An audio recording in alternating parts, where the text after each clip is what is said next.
Hi viewers, welcome to Anil Roshan YouTube channel.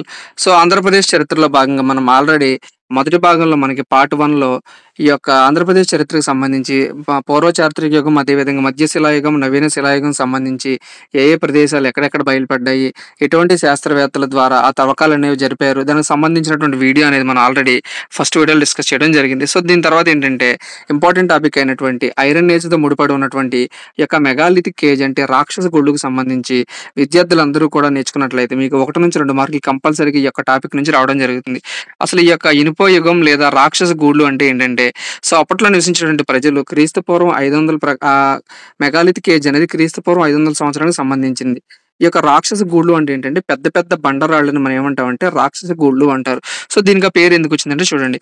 So ఆనాడు ఎవరైతే ఈ యొక్క నివసించేటువంటి ప్రజలు ఉన్నారో వాళ్ళందరూ ఏంటంటే చనిపోయిన తర్వాత వాళ్ళ యొక్క సమాధులతో ముడిపడి ఉన్నటువంటి యుగాన్ని ఏమంటారంటే ఇనుప యుగంలో దీనికి ప్రత్యేకించినటువంటి పేరేంటంటే రాక్షస యుగం అంటారు. అంటే ఇది దేంతో ముడిపడి ఉందంటే సమాధులతో ముడిపడి ఉంది. ఈ యొక్క సమాధుల చుట్టూరు ఏంటంటే వాళ్ళు చనిపోయిన తర్వాత వాళ్ళ యొక్క సమాధుల్ని ఇలా భూమి మీద కానీ లేదా భూమి లోపల కానీ పాతిపెట్టి చుట్టూరు ఏంటంటే పెద్ద పెద్ద రాళ్ళు అనేవి ఈ యొక్క సమాధుల చుట్టూ పేర్చడం జరిగేది. సో ఈ విధంగా పెద్ద పెద్ద సమాధుల చుట్టూ పెద్ద పెద్ద రాళ్ళు పేరుస్తూ మనకి ఈ విధంగా వాళ్ళ యొక్క సమాధులు ఉంచడం జరిగింది. ఈ యొక్క సమాధుల్లో ఏంటంటే అస్థికలు, అదేవిధంగా మృతదేహాలతో పాటు వాళ్ళు బంగారు ఆభరణాలు కానీ అంటే వాళ్ళకి ఇష్టమైన ఏవైతే ఉన్నాయో ఆ వాటిని కూడా ఏంటంటే ఆ శవపేటికలతో పాటు పూడ్చిపెట్టడం జరిగేది. సో ఇవన్నీ కూడా మనకి త్రవ్వకాల ద్వారా బయటపడడం జరిగింది. సో దీనిలో ఏంటంటే దాదాపుగా 12 రకాలనే ఉన్నాయి. ఈ యొక్క వీటి మీద త్రవ్వకాలు జరిపినటువంటి శాస్త్రవేత్త ఎవరంటే 1948లో మాటమం వీలర్ అనే శాస్త్రవేత్త కర్ణాటక సమీపంలోని బ్రహ్మగిరి ప్రాంతాల్లో అనేక పరిశోధనలు జరిపిన తర్వాత మనకి ఇటువంటి శవపేటికలు అనేవి బయటపడినాయి. ఎక్కువగా వీటిలో ఏంటంటే ఎక్కువగా నలుపు, ఎరుపు రంగు గలటువంటి కొండలు, ఎక్కువగా కొండల్లో కూడా వాళ్ళు శవాలను పూడ్చిపెట్టారు అనే ఆధారాలను మనకి ఎక్కువగా ఈ యొక్క నలుపు, ఎరుపు రంగు గలటువంటి కొండల ద్వారా మనకి బయటపడడం జరిగింది.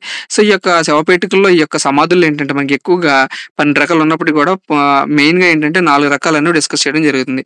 సో దీంట్లో ఏంటంటే ఫస్ట్ ఆఫ్ ఆల్ మెన్హిర్ సమాధులు లేదా మెన్హిర్ రకం అంటారు. సో యొక్క మెన్హిర్ రకం అంటే ఏంటంటే, సో చూడండి ఈ విధంగా ఎవరైతే చనిపోయారో వాళ్ళ సమాధిని ఈ విధంగా భూమి లోపల పూడ్చిపెట్టిన తర్వాత వాళ్ళకి ఎదురుగుండా ఏంటంటే ఇలాగ భూమి మీద శిలాస్తంభాలు అనేవి నిలబెట్టడం జరుగుతుంది.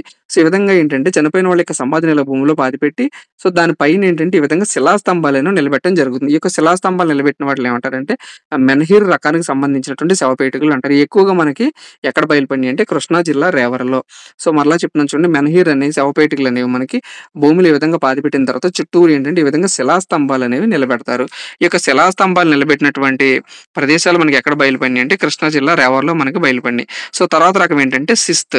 సో దీన్ని ఏమంటారంటే సిస్ట్ లేదా చిస్త్ అని కూడా అంటారు. సో దీంట్లో ఏంటంటే రాగిది ఏంటంటే వాళ్ళ శవపేటిక అనేది తయారు చేయడం జరుగుతుంది. సో అప్పటికే వాళ్ళు రాగి యుగం దాటేశారు కాబట్టి రాగి వాడారు అని మనం ఆల్రెడీ చూసాం. ఎందుకంటే రాగి తర్వాతే మనకి ఐరన్ ఏజ్ వస్తుంది. సో ఈ విధంగా రాగి వాడారు కాబట్టి రాగితో ఏం చేసేయాలంటే వాళ్ళు శవపేటిక అనేది ఈ విధంగా తయారు చేసి దీన్ని భూమి లోపల పూడ్చిపెట్టి దీని చుట్టూరు ఏం చేశారంటే పెద్ద పెద్ద బండరాళ్ళు అనేవి ఈ విధంగా వాళ్ళు చుట్టూరు కూడా నిర్మించడం జరిగింది. సో ఇక బండరాళ్ళు నిర్మించిన తర్వాత ఏంటంటే ఈ యొక్క శవపేటిక పైన ఏదైతే పెద్ద బండరాయి ఉందో సో దీంట్లో ఏంటంటే ఒక రంధ్రం అనేది పెట్టడం జరిగింది. అంటే ఒకవేళ కనుక వాళ్ళు పూడ్చిపెట్టినటువంటి శవంకి ఎప్పుడైనా సరే గనక ప్రాణం లేచి వస్తే ఈ యొక్క రంధ్రం ద్వారా శ్వాస తీసుకుంటుంది అనేది వాళ్ళ యొక్క నమ్మకం.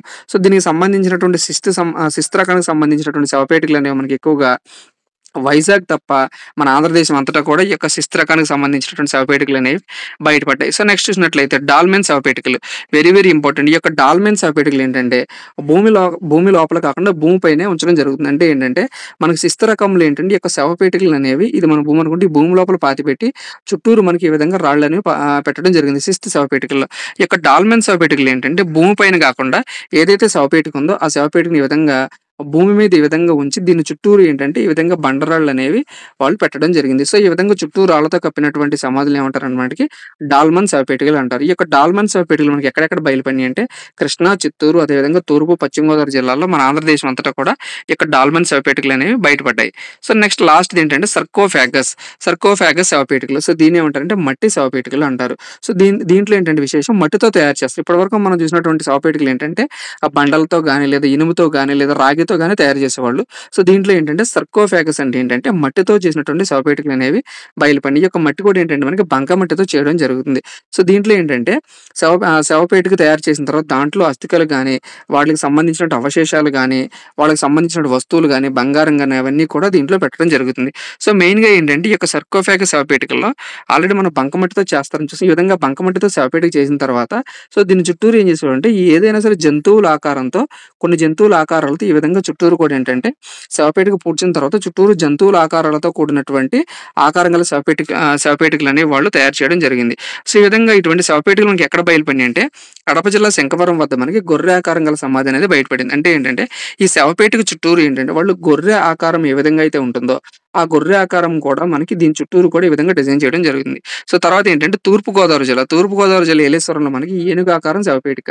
అంటే శవపేటిక చుట్టూరు ఏంటంటే ఏనుగు ఆకారంతో కూడినటువంటి ఆకారంతో వాళ్ళు నిర్మించడం జరిగింది. అదే విధంగా కొన్ననేవి మనకి కూజా ఆకారంలో కూడా ఉండాయి. అంటే ఆల్రెడీ ఎక్కువ మనకి అక్కడ కుండలు వాడడం జరిగిందని మనం ఆల్రెడీ చూసాం కాబట్టి సో, కుండలు లేదా కూజా ఆకారంలో ఉన్నటువంటి శవపేటికలను ఏమంటారంటే మనం ఇవి ఎక్కువగా ఎక్కడ బయలుపడినాయంటే మనకి జొన్నవాడ అంటే నెల్లూరు జిల్లాలో జొన్నవాడ అనే ప్రదేశంలో ఈ కూజాకారంగా ఉన్నటువంటి శవపేటికలు అనేవి మనకి బయలుపడినాయి. సో, నెక్స్ట్ చూసినట్లయితే మనం చిత్తూరు జిల్లాలో వీటిని ఏమంటారంటే కుర్రంబర గూళ్ళు అంటారు. అదేవిధంగా కర్నూలు, కడప ప్రాంతాలకు సంబంధించినటువంటి శవపేటికలను ఏమంటారంటే పాండవ గూళ్ళు. అంటే అక్కడ ఉన్నటువంటి ప్రజలు వీటిని పాండవ గూళ్ళు అనే పేరుతో పిలవడం జరుగుతుంది. అదేవిధంగా అనంతపురం జిల్లాకు సంబంధించినటువంటి ప్రజలు వీటిని ఏ పేరుతో పిలుస్తారంటే మోరువర గూళ్ళు అని పిలుస్తారు. అంటే ఈ విధంగా వివిధ ప్రదేశాల్లో వివిధ రకాలుగా ఇటువంటి సమాధులను లేదా ఈ యొక్క గూళ్ళని పిలవడం జరుగుతుందనమాట. సో, దీని ద్వారా ఏంటంటే సో, ఈ విధంగా మనం రంధ్రం పెడతారని చూసాం కదా! సో, ఈ రంధ్రం ద్వారా ఏంటంటే వాళ్ళ యొక్క ఆత్మ అనేది బయటికి వెళ్తుంది. అంటే ప్రేతాత్మను కూడా వాళ్ళు నమ్మేవారు అనే ఒక సూచికగా మనం భావించొచ్చు. అదేవిధంగా కొన్ని చోట్ల ఏంటంటే సతీసాగమనం అంటే ఏంటంటే పురుషుడితో పాటు స్త్రీ యొక్క శవాలను కూడా పూడ్చిపెట్టడం జరిగింది. ఒకే శవపేటికలో 2 కూడా కలిపి పూడ్చిపెట్టడం జరిగింది. సతీసాగమనం అక్కడ కూడా ఉందని మనం నిర్వచించవచ్చు. అదేవిధంగా ఆల్రెడీ మనం చెప్పాం. సో, శవం ఎప్పుడైనా సరే శ్వాస తీసుకోవచ్చు అనే ఒక ఉద్దేశంతో ఈ విధంగా రంధ్రాలు కూడా పెట్టడం జరిగింది. సో, ఏంటంటే ఇక శవపేటికల్లో ఏంటంటే ఎక్కువగా త్రిశూలాలు కూడా బయటపడినాయి. అంటే త్రిశూలాలు బయటపడిన అర్థం ఏంటంటే ఎక్కువగా వాళ్ళు శివుని మీద నమ్మకం కలిగి ఉండేవాళ్ళు. అంటే ఈ యొక్క ఐరన్ ఏజ్‌కి సంబంధించిన ప్రజలు ఎవరైతే ఉన్నారో వాళ్ళు ఎక్కువగా ఏంటంటే శివుని భక్తులని కూడా మనం చెప్పుకోవచ్చనమాట. సో, ఈ విధంగా మనం ఈ యొక్క రాక్షస గూళ్ళు, ఇనుప గూళ్ళకి సంబంధించినటువంటి టాపిక్ అనేది చదువుకున్నట్లయితే సో, దీని నుంచి మనకి 1 ఆర్ 2 మార్క్స్ అనేది రావడం జరుగుతుంది. సో, ఇదండి ఈ యొక్క మెగాలిథిక్ ఏజ్‌కి సంబంధించినటువంటి రాక్షస గూళ్ళకి సంబంధించినటువంటి కంప్లీట్ ఇన్ఫర్మేషన్. వీడియో నచ్చితే మీ ఫ్రెండ్స్ అందరికీ కూడా షేర్ చేయండి.